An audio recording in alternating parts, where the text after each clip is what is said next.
Good morning. Morning মা। Good morning বন্ধুরা। সবাই ভালো আছে তো? ভালো আছে তো? আমার সর্দি হয়েছে। আচ্ছা, চান করবো। ঠান্ডা পড়বে না নাকি বন্ধুরা?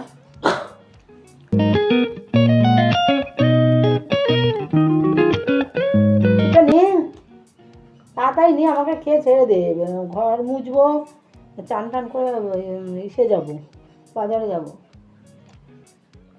খা, চা খেয়ে এইখানটা না যন্ত্রণা হচ্ছে, ওখানটা কেন কি জানি, চোখটা ব্যথা, এখানটা যন্ত্রণা হচ্ছে, বুঝতে পারি না। আমি ভগবানকে বলি, ভগবান সুস্থ রাখো, সবাইকে ভালো রাখো যে যেখানে আছে। শরীরটা এই বছর আমার এমন গড়বড় হলো না, এতদিন আমার কোনো শরীরের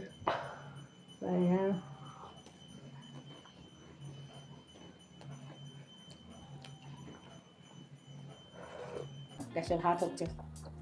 আলু কেটে নিয়েছি, একটু পোস্ত করবো, কেন টিনার বাড়ি গেলে টিনা আমাকে ভ্যারাইটি খাবার খাওয়ায়, পোস্ত এটা ওটা আমি করি না, ওর বাবা চলে যাওয়ার পর আমার করতে ভালো লাগে না। ওর জন্য এবারেও খুব বকাবকি করেছে, কেন তুমি করবে না, তোমার জন্য দিদিও তো খেতে পারে না, হয়তো একটা ঝোল ভাত করতাম। ওর জন্যে এই যে ফুলকপি আলু কেটে নিয়েছি, পোস্ত বেটে নিয়েছি। হ্যাঁ, ফুলকপি আলু দিয়ে পোস্ত করব, আর ধনে পাতা বাটবো, এই যে ধনে পাতাটা নিচে, ধনে পাতাটা বাটবো, ব্যাস, তাহলেই আমাদের মা মেয়ে দুজনের খাবার হয়ে যাবে। তোমরা কিন্তু আমাকে একটু সাবস্ক্রাইব করো বন্ধুরা। ওই বোনটা সর্দি হয়েছে হয়েছে, এবার হাতে আলতা পড়বে। আলতা পড়বি তো হাতে? চোখ বন্ধ করে রয়েছিস কেন? আমাদের এখানে এত লোডশেডিং হচ্ছে না, হ্যাঁ, রোজ রোজ রোজ অ্যানুয়াল পরীক্ষা আরম্ভ হয়েছে, সব ছেলেপুলেদের কত কষ্ট, যাদের ইনভার্টার নেই। এই আমার পাশের বাড়ির পাপাদেরই মোম জ্বালিয়ে হারিকেন জ্বালিয়ে সেই লোডশেডিং। কিন্তু এখন কারেন্ট এসছে, 15-20 মিনিট ছিল না, আমার মনের মতো সিরিয়ালটা পুরো দেখতে পারিনি। এই হচ্ছে ব্যাপার, জানো বন্ধুরা। তো হাতে শাখা পালা পড়েছে, দেখেছো? দেখো কালকে কিনে এনেছি।